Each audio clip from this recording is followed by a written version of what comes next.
Mapagpalang umaga po sa inyo lahat mga tol, no? So welcome back sa ating YouTube channel. So tuloy tayo sa ating paglalakbay mga tol. At nandito na tayo sa area na napag-usapan namin ni Remart. Dahil natawagan ko siya tol. At nag-send po ako ng location sa kanya. At ang sabi ko sa kanya na antayin niya ako doon sa area. Kung saan po ay nandoon po ako at may mga palatandaan po kami tol. So kanina ay tumago ako muna dyan sa baba. May maliit na ilog dyan. Dyan ako nagtago kasi may dumaan tol. Bali 10 sila at may mga mahabang baril. So sa awa ng Panginoon tol, muntik na tayong napahamak at buti na lang ay hindi sila kagaya ng ibang mga bandido na matigas o makunat, kaya madali silang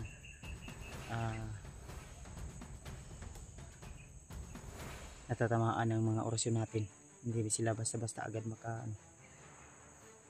kaya sana tol sa mga oras na ito ay nandun na si Remart sa location at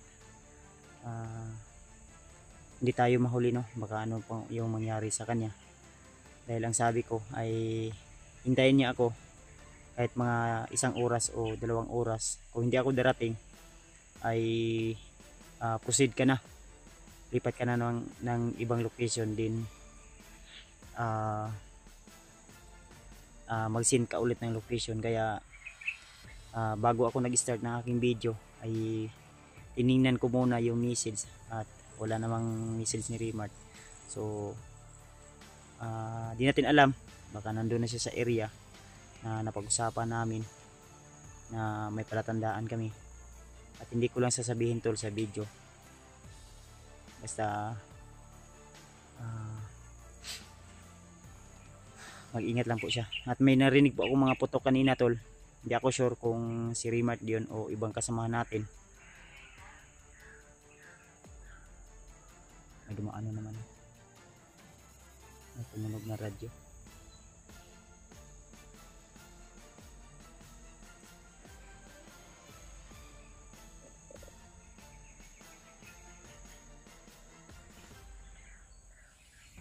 Ayan tol, pagpuri nyo lang po ako tol. Shoutout nga pala kang Ninang Josephine Kili, kay Tita M. Victoria, kay Ate Janice Alcalde, at saka kay Dailin Choi, MD Daos, JRC Ribas, at saka kay Ate Milda Galang, at saka kay Mila Chang. Ayan, shoutout sa iyo ate. Sa lahat ng mga sulit nating taga-subaybay, mga silent viewers, shoutout po. Mapagpalang araw sa inyong lahat. So tuloy lang tayo sa ating misyon at I hope na wala mang anong panganib. Kung may panganib man ay hindi tayo agad-agad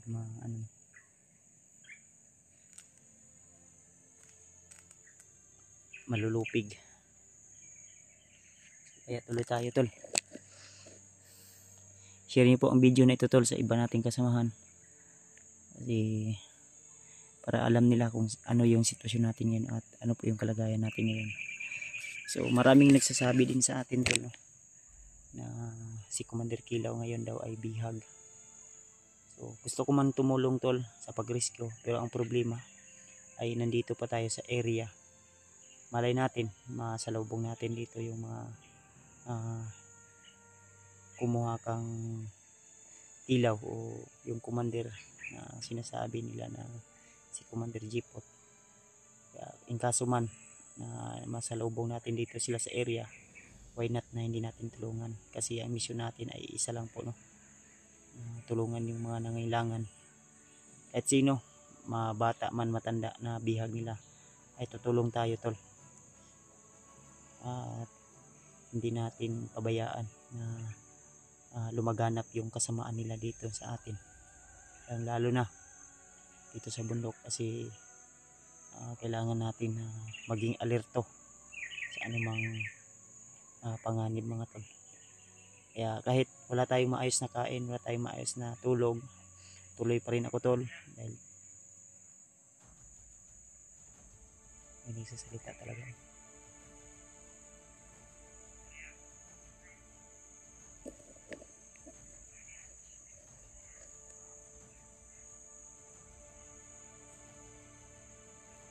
Kalaban to tol. Yan tol.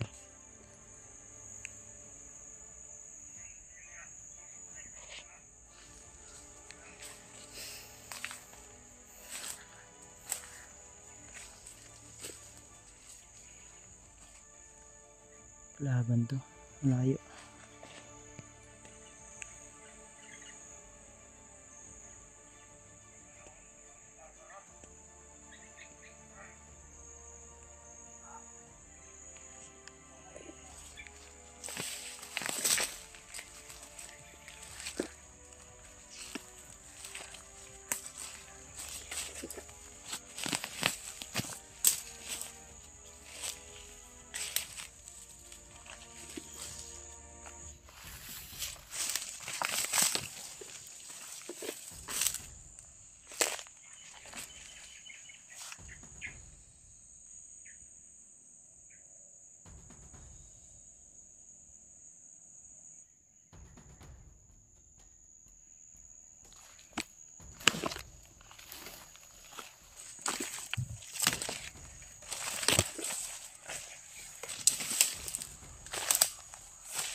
Balik.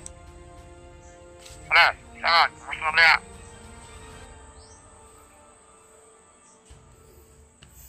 Oke, lah balik. Mana kawan? Nah, persilada. Mana sependur kawan? Ya. Nama aku pasilah. Nama pasilah. Pasilah tidak kawan dia, tolong dia.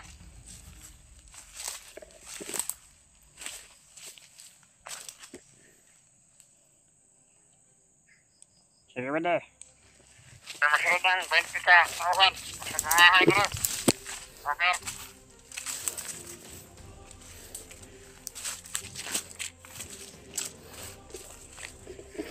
Tangan mau diberi. Nama apa kawan? Ya, kacau. Lumayan satu. Harus jalan. Oke.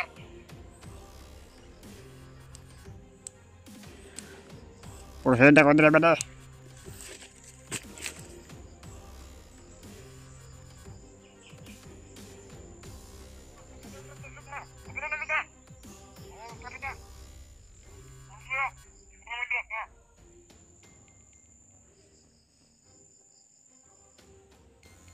Sige ba deh, paabot ko.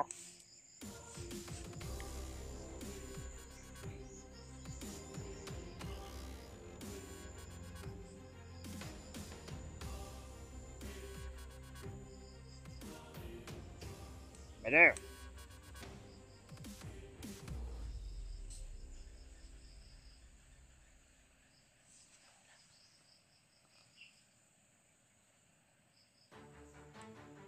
Back up, bede, back up.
Deh, kenapa deh?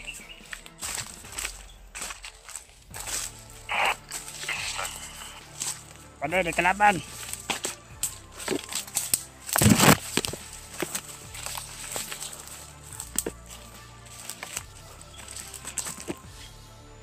Bade.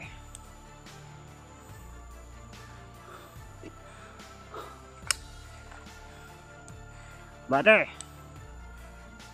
May kalaban bade.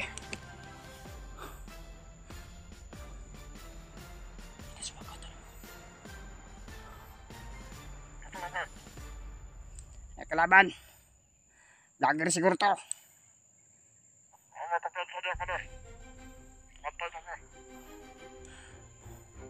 Kasi bade. Napalaban kami bade, napalaban kami. May lager siguro to. Sobrang bilis ng ilaw.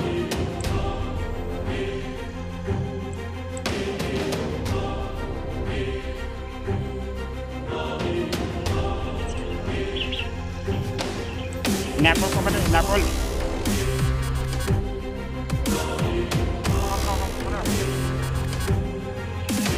Di sa ano bade?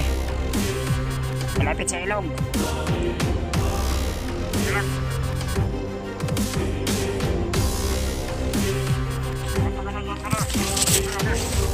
Sige bade.